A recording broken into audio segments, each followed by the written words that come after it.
Bienvenue dans la grande tournée australienne. Aujourd'hui, pour notre petit jeu, dirigeons-nous vers la grande barrière de corail pour jouer à Quel animal a disparu. Ici, nous avons 6 animaux marins. Le but, c'est de deviner lequel a disparu.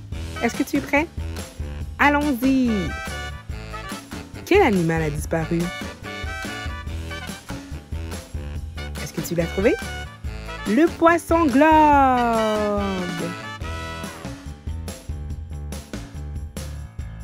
Maintenant, mémorise bien tous les animaux.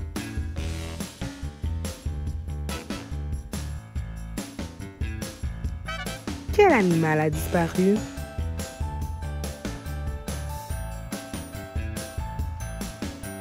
L'arrêt! Excellent! Est-ce que tu es prêt? On y va encore une fois?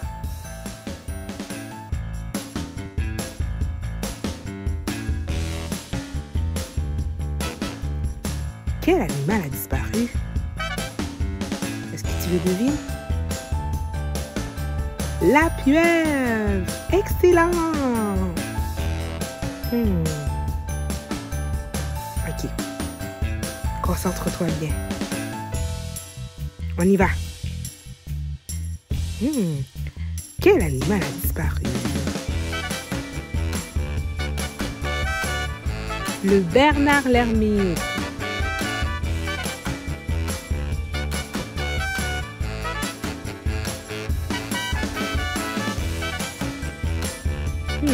Je me demande quel animal a disparu cette fois-ci. As-tu trouvé? C'est l'anguille! Wow, bravo, tu as bien fait ça. Surtout, amuse-toi bien. Bye!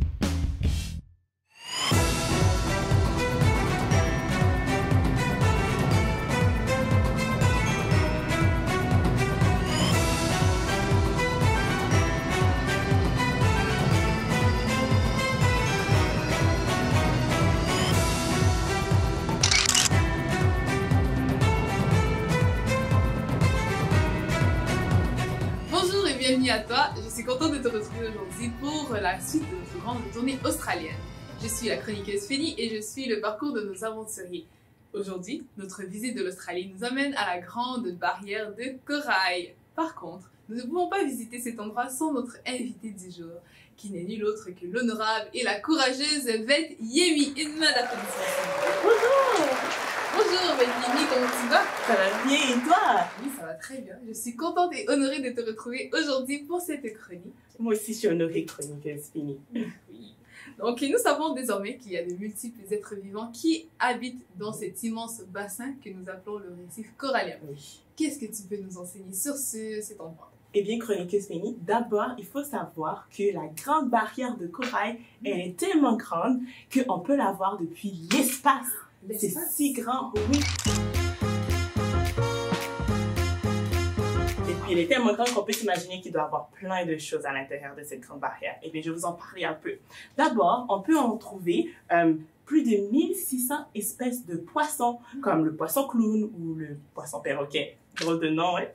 On peut aussi trouver des différents types d'oiseaux, à peu près au moins 200 types d'oiseaux. Wow. On peut trouver des dauphins, des baleines, des requins.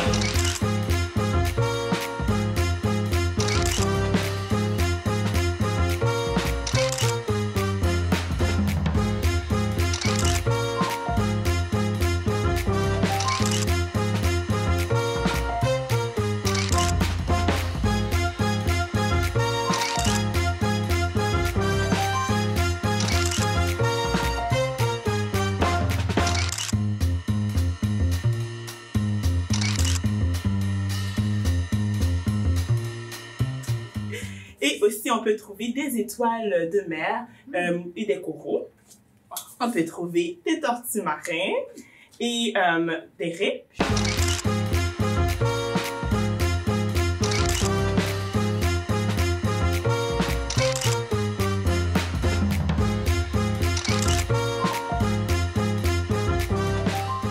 Finalement aussi, d'autres choses qu'on peut trouver, ce sont des mollusques. Chroniqueuse Fanny, est-ce que tu sais qu'est-ce qu'un mollusque? laisse-moi y penser. Est-ce que c'est un escargot? Oui, exactement, c'est à peu près ça. En fait, ce sont des animaux qui vivent dans des coquilles de mer, comme on pourrait dire les escargots.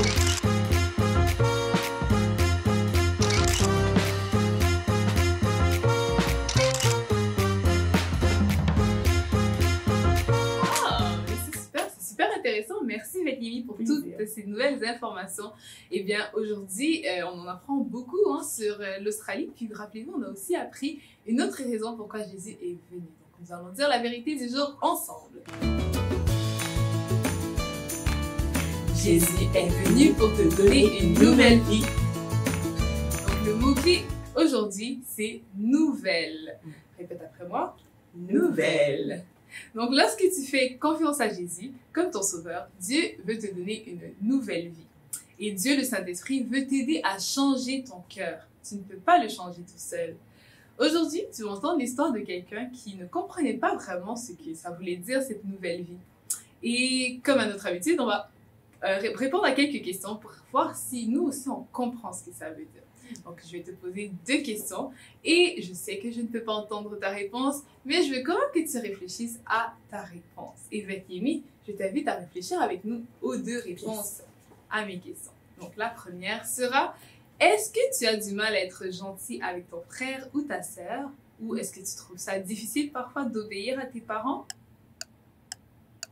Ce n'est pas toujours facile, n'est-ce pas, de laisser le Saint-Esprit te changer. J'ai une autre question pour toi. De quelle manière ton cœur doit-il être changé pour ressembler davantage à Jésus? Je sais que pour moi, je dois lui demander chaque jour de m'aider. Et toi aussi, tu peux demander chaque jour au Saint-Esprit de changer ton cœur. Disons encore une fois la vérité ensemble.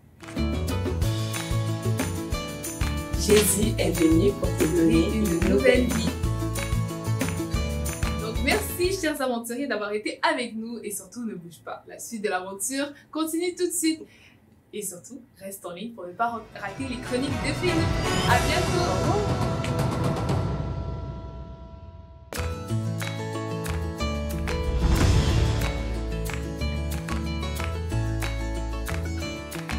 Peux-tu penser à quelque chose de bien que tu as l'habitude de faire? Peut-être que tu aides souvent ton petit frère à faire ses devoirs. Ou peut-être que tu t'efforces de bien respecter toutes les règles à l'école. Savais-tu que dans la Bible, Dieu nous parle d'un homme qui faisait de son mieux pour observer beaucoup de règles? Son nom est Nicodème. Et un jour, ou plutôt une nuit, Nicodème marchait rapidement dans les rues de Jérusalem. Mais qui était Nicodème au juste? Nicodème était un chef des Juifs. Un expert de l'Ancien Testament, la première partie de la Bible. Il connaissait très bien la loi de Dieu et il l'enseignait aux Israélites. Il appartenait à un groupe de chefs religieux qu'on appelait pharisiens. Les pharisiens étaient très stricts concernant la loi de Dieu. Ils ajoutaient même de nouvelles lois à celles de Dieu, à un tel point qu'ils avaient des centaines de règles à observer. Les pharisiens se pensaient bien meilleurs que les autres. Ils aimaient prier en public parce qu'ils voulaient que les gens les admirent. Ils pensaient que leur façon de vivre plaisait à Dieu, mais ils se trompaient. S'ils avaient été honnêtes, ils auraient reconnu qu'ils n'arrivaient pas vraiment à respecter toute la loi de Dieu. Personne n'a jamais réussi à le faire. Personne, sauf une exception. Il y avait à cette époque en Israël un homme tout à fait extraordinaire, un homme qui obéissait parfaitement à tous les commandements de Dieu. En plus, cet homme faisait des miracles, des choses que seul Dieu peut faire. Sais-tu qui était cet homme? Oui, c'est Jésus. Et Nicodème désirait vraiment rencontrer Jésus et lui parler. C'est pour cela que cette nuit-là, Nicodème est sorti de chez lui pour aller trouver Jésus. Malgré le fait que c'était la nuit, Jésus a accepté de lui parler. Nicodème a dit à Jésus, « Rabbi, nous savons que tu es un docteur venu de Dieu car personne ne peut faire ces miracles que tu fais si Dieu n'est avec lui. Nicodème savait que seul Dieu pouvait accomplir les miracles que Jésus faisait. Jésus était vraiment différent des autres parce qu'il est parfaitement Dieu et parfaitement homme. C'est Jésus qui a créé le monde et il t'a créé toi aussi et il t'aime énormément. La Bible dit, car Dieu a tant aimé le monde. Le monde, c'est toi aussi? Oui, Jésus t'aime et il aimerait que tu le connaisses. Il veut que tu saches aussi qu'il est saint, c'est-à-dire parfait. Et seul Jésus pouvait accomplir tous ces miracles parce qu'il est Dieu. Jésus aimait Nicodème. Il voulait qu'il comprenne que le fait d'observer des règles ou de faire des bonnes actions n'était pas suffisant pour lui permettre de vivre pour toujours au ciel auprès de Dieu. Jésus lui a dit qu'il devait naître de nouveau s'il voulait voir le royaume de Dieu. Nicodème ne comprenait pas ce que cela voulait dire. Il a demandé, « Mais comment puis-je naître de nouveau, puisque je suis déjà vieux? » Est-ce que Nicodème devait redevenir un bébé? Jésus voulait dire que pour que Nicodème soit sauvé de ses péchés, il devait renaître spirituellement, recevoir une nouvelle vie. Seul Dieu, le Saint-Esprit, pouvait faire cela. La Bible dit que si tu n'as pas encore cru en Jésus, ton esprit, la partie de toi qui peut être en relation avec Dieu, est mort à cause de tes péchés. La Bible dit, vous étiez morts par vos offenses et par vos péchés. Le péché, c'est désobéir aux lois de Dieu. Comme par exemple, si tu racontes un mensonge pour te sortir d'une situation embarrassante, ou si tu prends quelque chose qui ne t'appartient pas, tu commets un péché. Tu pourrais t'imaginer que si tu essaies d'être toujours gentil, tu seras sauvé de la punition que tu mérites pour tes péchés. Mais non, le fait d'être gentil n'efface pas tes péchés et Dieu doit punir les péchés parce qu'il est parfaitement saint et juste. Et cette punition, c'est d'être séparé de Dieu et même pour toujours, dans un endroit triste et terrible. Toutes tes bonnes actions ne sont pas suffisantes pour te sauver de cette punition. Même le fait d'aller à l'église ne te débarrasse pas de tes péchés. Nous sommes tous nés avec le problème du péché. Nicodème avait ce problème aussi, et Jésus lui a dit qu'il devait naître de nouveau s'il voulait voir le royaume de Dieu. Il devait renaître spirituellement et devenir une nouvelle personne, une personne dont l'esprit est vivant plutôt que mort. Pour aider Nicodème à comprendre, Jésus lui a rappelé un événement qui était arrivé des centaines d'années auparavant. C'était quelque chose qui était arrivé au peuple juif alors qu'il marchait dans le désert vers le pays que Dieu avait promis de lui donner. Malgré tous les miracles que Dieu avait faits pour lui, le peuple ne cessait de se lamenter. Au lieu de remercier Dieu pour ses bienfaits, les gens parlaient contre Moïse et même contre Dieu. Leur attitude était très mauvaise et pour les punir, Dieu a envoyé des serpents venimeux. Plusieurs personnes ont été mordues et sont mortes. Alors le peuple a admis qu'il avait péché et il a supplié Moïse de demander à Dieu d'éloigner les serpents. Moïse a prié et Dieu l'a exaucé. Dieu a ordonné à Moïse de fabriquer un serpent en bronze et de le placer en haut d'un poteau.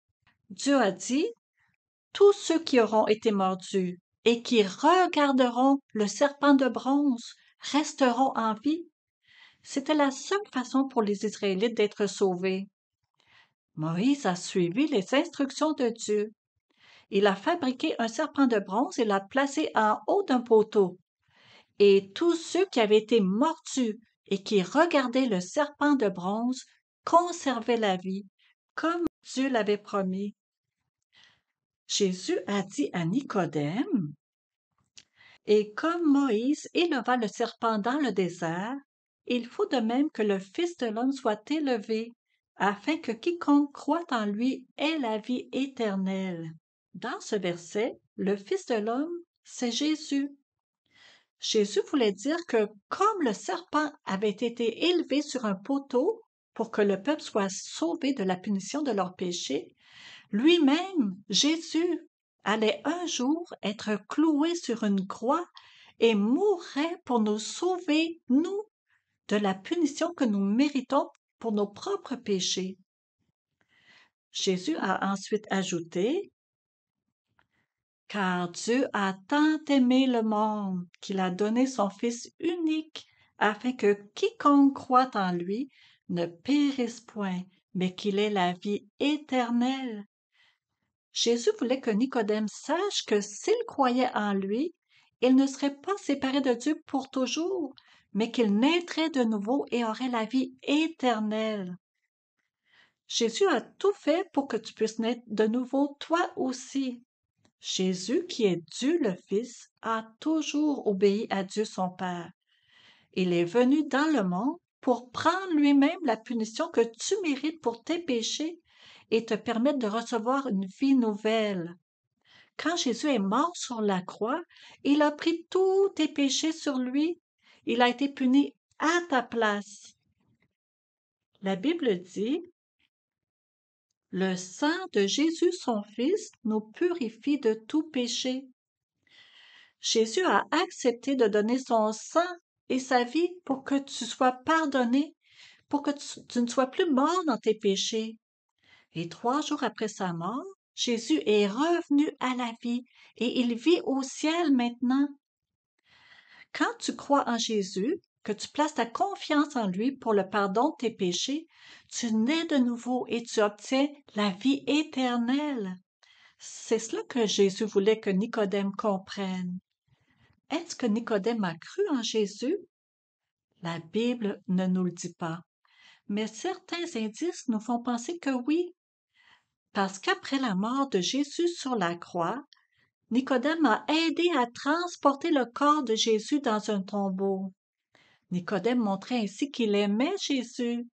Il semble qu'il ait cru en Jésus et qu'il était devenu une nouvelle personne. Et toi, si tu as déjà cru en Jésus comme ton sauveur, toi aussi tu es devenu une nouvelle personne. La Bible dit, « Si quelqu'un est en Christ, il est une nouvelle créature. Les choses anciennes sont passées, voici, toutes choses sont devenues nouvelles. »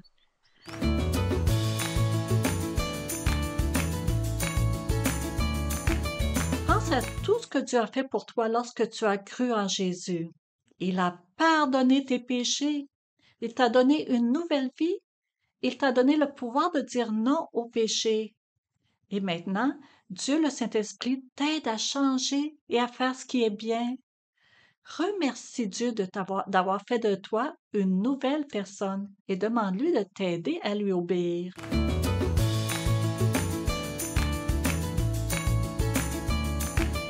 Mais peut-être que tu n'as jamais cru en Jésus pour être pardonné de tes péchés. La Bible dit, « Afin que quiconque croit en lui ait la vie éternelle. » Ce n'est pas par tes bonnes actions que tu peux entrer dans le royaume de Dieu. C'est uniquement en croyant en Jésus, en plaçant ta confiance en lui, que tu peux naître de nouveau et être sauvé de la punition que tu mérites pour tes péchés.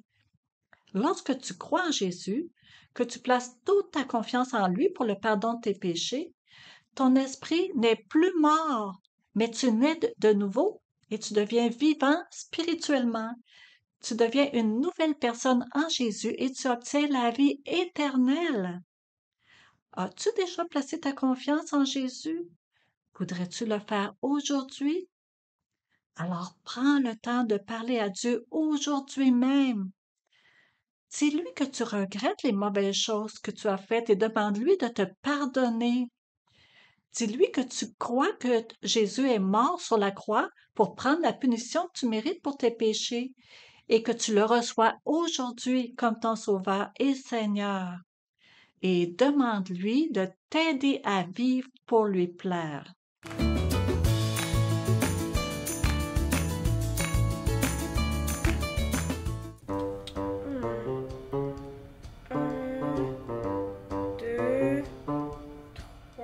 Oh! Salut les amis, vous êtes là? Ça tombe bien, je suis en train de compter combien j'ai de cheveux sur la tête. Donc vous pouvez m'aider et compter avec moi. Donc on va y aller. 1, 2, 3, 4, 5. Ouf là là. Les amis, j'ai l'impression que c'est impossible à faire. Mais ça me rappelle, vous connaissez quelqu'un qui a fait une mission qui est impossible à faire pour toi et moi? Et oui, Dieu le Fils, lorsqu'il est venu sur terre, il avait un corps humain, mais il n'a fait aucun péché. Waouh! Et puis après qu'il soit mort, ben, il est revenu à la vie. Et puis il vit au ciel. Donc il prépare une place pour tous ceux qui ont mis sa confiance en lui. Donc ça veut dire que tu peux avoir une nouvelle vie. Justement, notre chanson parle de tout ce que Dieu il a fait pour toi et moi. Donc écoute bien. Bye!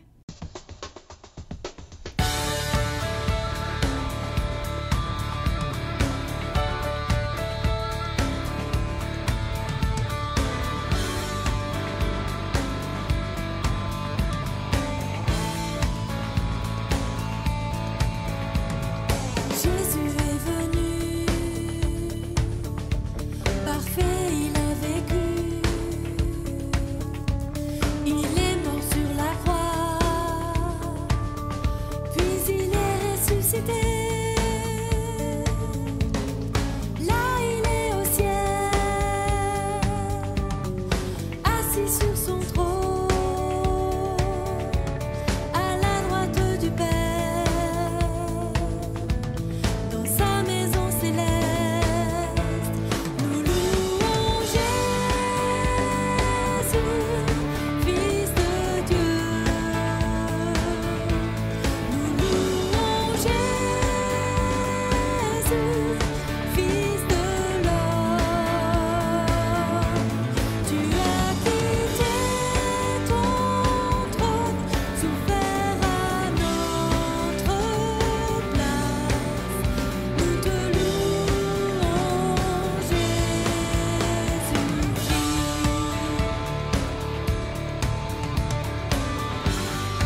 fait tellement chaud.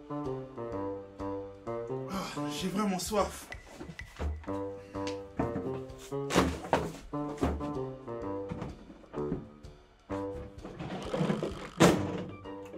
Oh non! Oh non! Oh non!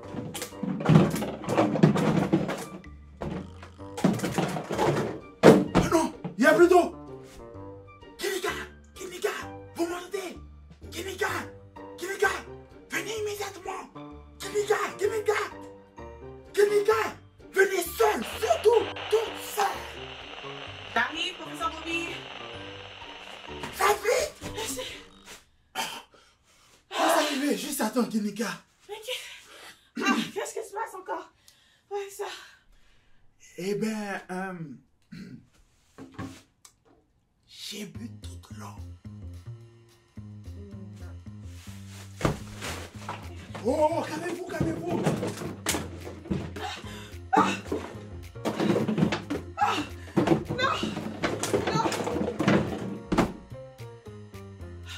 Mais il n'y a plus d'eau. Il n'y a plus d'eau. C'est pas fort. Je vous ai appelé pour pas que les autres entendent. Imagine leur réaction inutile, futile. C'est exagéré leur réaction. Il faut faire ça doucement. Sinon les autres vont paniquer, vous les connaissez. Exagéré? Exagéré, professeur Bobby. Nous sommes au beau milieu du désert. Où est-ce qu'on va trouver de l'eau? Eh ben, justement, je me disais, je voulais faire le travail, mais avec mon ventre ballonné, on s'entend que ce n'est pas trop possible. Donc, je me disais que vous pourriez aller chercher pour nous. Après tout, vous êtes notre guide. Mais pourquoi vous avez fait ça? Nous sommes à des kilomètres de la ville la plus proche. Il n'y a pas de rivière. Il n'y a pas de puits. Il n'y a même pas de lac.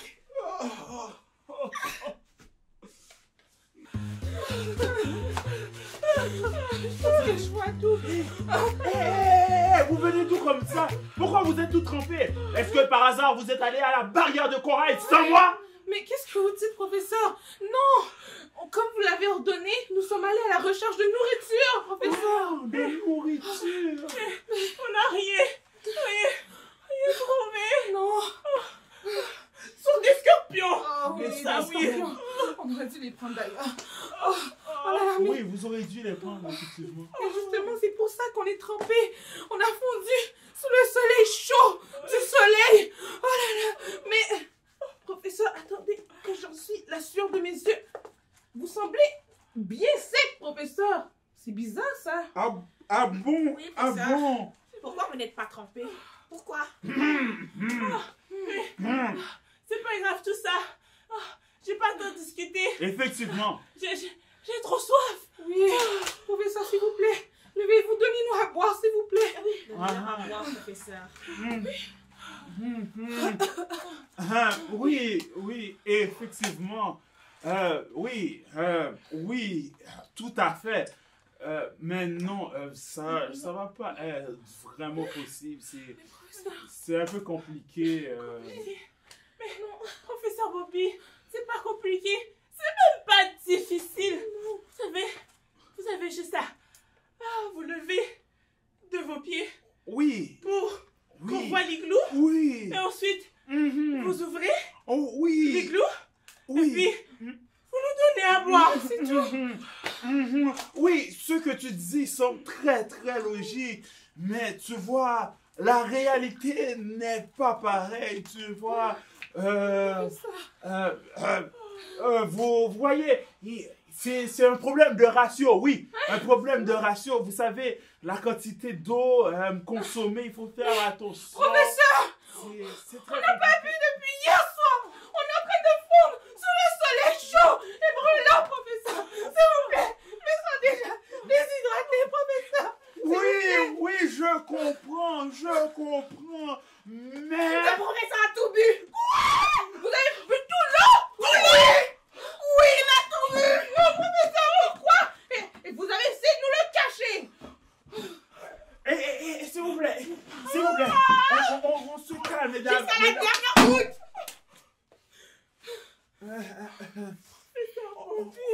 on se calme. C'est pas ce que vous croyez. J'étais assis là, en train de réfléchir à notre meilleur moyen de chasser. Et sans que je me rende compte, il y avait plus d'eau. Plus d'eau. Oh, arrêtez de me regarder comme ça. C'est pas plaisant, hein. Vous savez, c'est... Ok, ok. J'ai tout bu l'eau, je m'excuse. Les amis, je m'excuse. Les amis, dites-leur que je m'excuse. Aidez-moi. Dites-leur que je m'excuse. Je m'excuse. Je m'excuse. Okay. Bon, ok, là, professeur Bobby, t'es pardonné, mais qu'est-ce qu'on va faire? On peut pas rester ici, sous le soleil brûlant, et sans nourriture, et sans eau. Oui, ça, je sais que ça a l'air d'un très grave problème, mais j'ai une solution. Et si nous prenons le chemin pour l'Uluru, peut-être qu'en chemin, nous trouverons de quoi manger et même à boire. Oui, allons vers l'Uluru. Regardez, justement, j'ai une information ici. Savez-vous que l'Uluru est le rocher le plus grand du monde? Et justement, il peut changer de couleur en fonction du soleil. Voilà.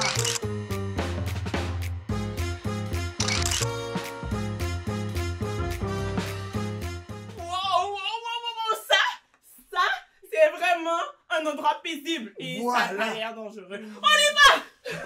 Excellent! Alors, Guinika, guidez-nous! Oui. Je vais voir ma carte. Voilà.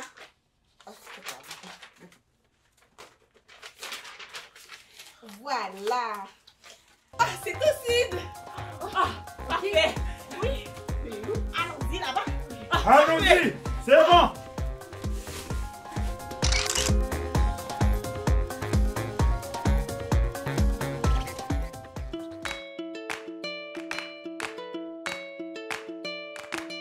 Dans le dernier épisode, nous avons appris Psaume 86, verset 11.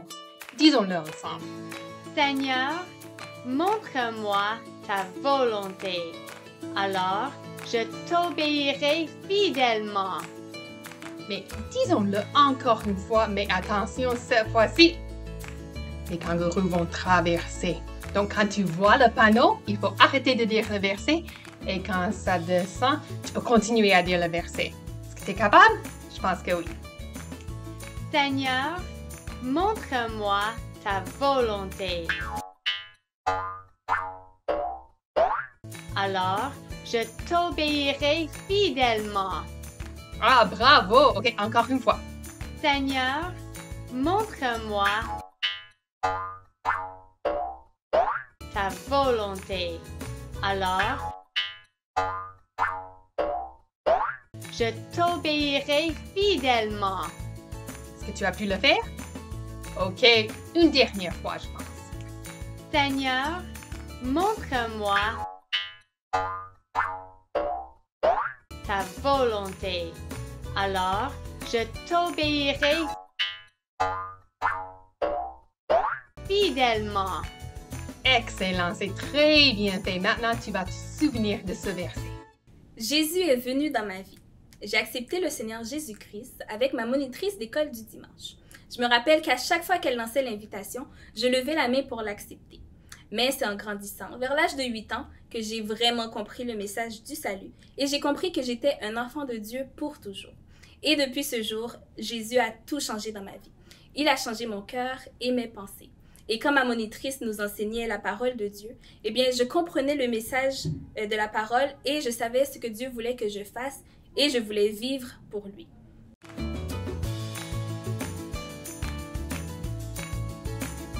J'aimais aussi participer aux activités de l'Église, comme les clubs de la Bonne Nouvelle. Et j'invitais toujours mes amis à y participer, parce que je voulais qu'eux aussi puissent apprendre à connaître Jésus. Et depuis ce jour-là, je répands l'amour de Jésus en parlant de lui aux autres. Notre chant nous en parle. Chantons-le ensemble.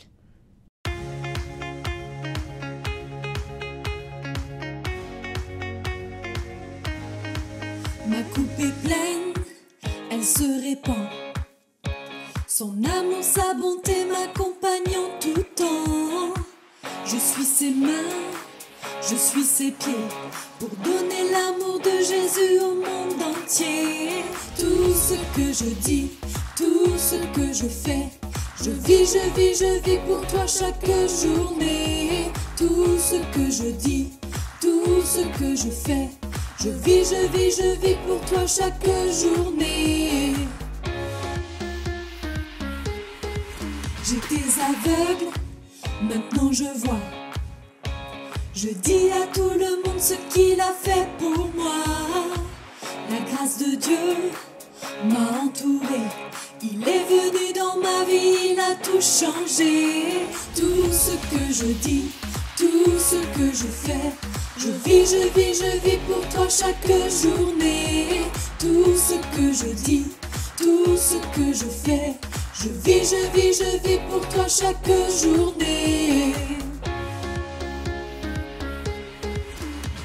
Je dis à tout le monde ce qu'il a fait pour moi, ce qu'il a fait pour moi, ce qu'il a fait pour moi. Je réponds son amour tout autour de moi, tout autour de moi, tout autour de moi. Je serrais ses mains, je serrais ses pieds. J'étais aveugle mais maintenant je vois. Sa grâce abonde tout autour de moi. Il est venu et il change tout pour moi. Tout ce que je dis, tout ce que je fais, je vis pour toi chaque journée. Tout ce que je dis, tout ce que je fais, je vis pour toi chaque journée.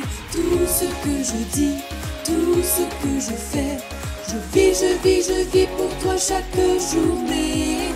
Tout ce que je dis, tout ce que je fais, je vis pour toi chaque journée.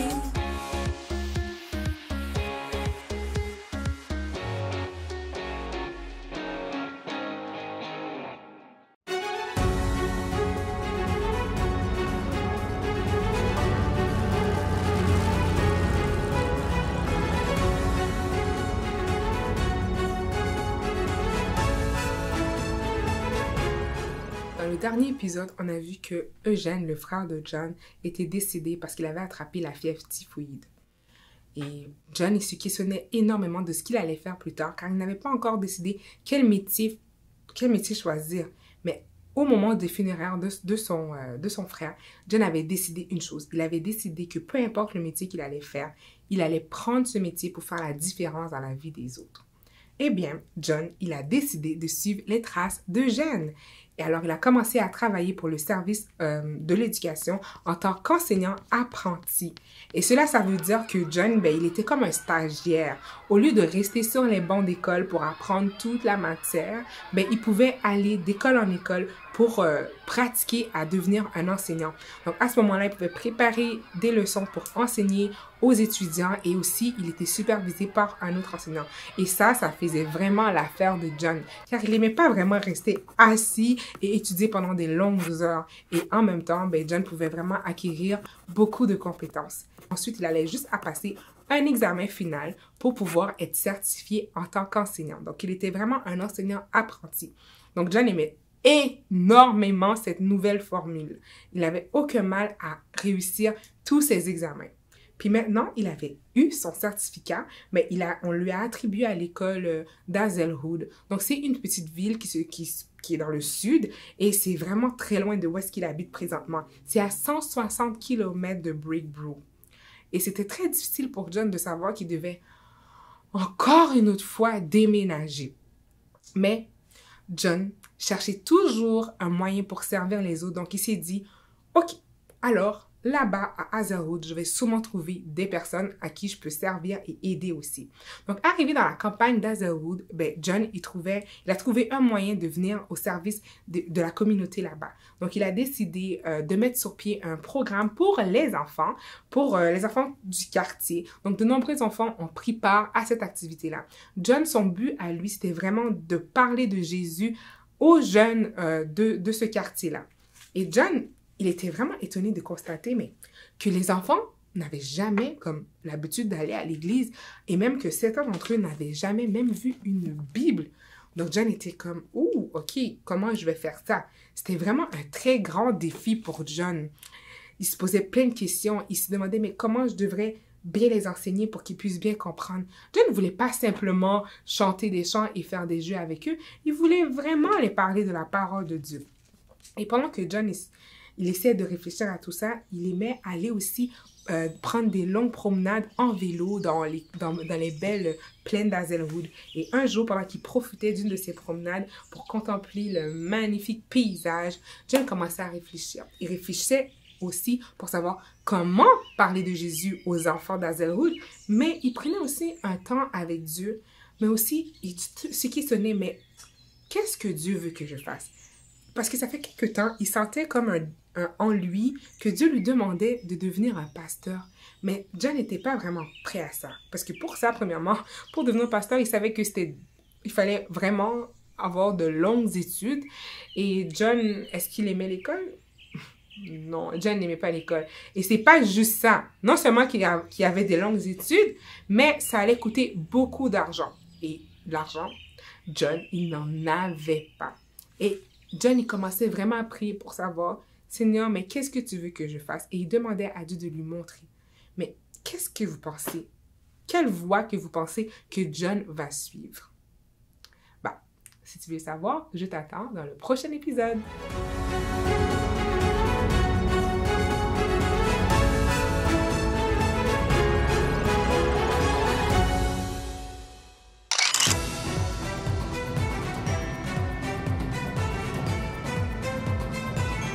Et les amis, Photonerly nous a découvert un délicieux dessert qui est une spécialité de l'Australie. Et vous savez quoi? Elle va nous faire découvrir comment on le fait. Photonerly? Oui, donc c'est le Tim Tam Slam. Donc, est-ce que vous êtes prêts à faire ça ou est-ce que vous avez déjà entendu parler de ce dessert? C'est un dessert vraiment explosif. Donc, vraiment, ce qu'on va faire, c'est qu'on va prendre des Tim Tam. Donc, vous pouvez vous en procurer là où est-ce que vous êtes dans un magasin près de chez vous. Puis, ce qu'on va faire, c'est qu'on va chacune prendre un de ces petits rectangles, comme ceci, et on va mordre un bout de chaque côté diagonalement. Donc, un ici et un ici. Puis, on va le manger. Et ensuite, ce qu'on va faire, c'est qu'on va prendre un bon chocolat chaud. Donc, quand vous êtes chez vous, vous pouvez prendre le temps de vraiment faire un délicieux chocolat chaud décadent et le remplir jusqu'au bout de la tasse, mais pas trop. On ne veut pas que ça déborde et on ne veut pas non plus que ça soit trop chaud. On ne veut pas se brûler la langue. Donc, ce qu'on va faire, c'est qu'on va remplir notre tasse de chocolat chaud. On va tremper notre Tim Tam. On se rappelle qu'on a mordu les deux côtés. On va le tremper dans le chocolat chaud et boire à travers, ça va faire comme une paille. Et le bon chocolat chaud va s'imprégner à l'intérieur du Tim Tam et ça va devenir un peu mou. Et quand tu vois que c'est assez mou, tu viens le slam dans ta bouche et tu vas déguster ce délicieux dessert. Donc, est-ce que vous êtes prêts à le faire avec moi, les filles? Oui, bien sûr. Donc, on commence avec notre Tim Tam. On mord un bout. Pas trop, juste assez. Et on bord l'autre côté. Et ensuite, on vient avec notre tasse de chocolat chaud. Et on vient tremper et boire à travers comme une paille. Une fois que c'est bien mou, à l'intérieur, vite!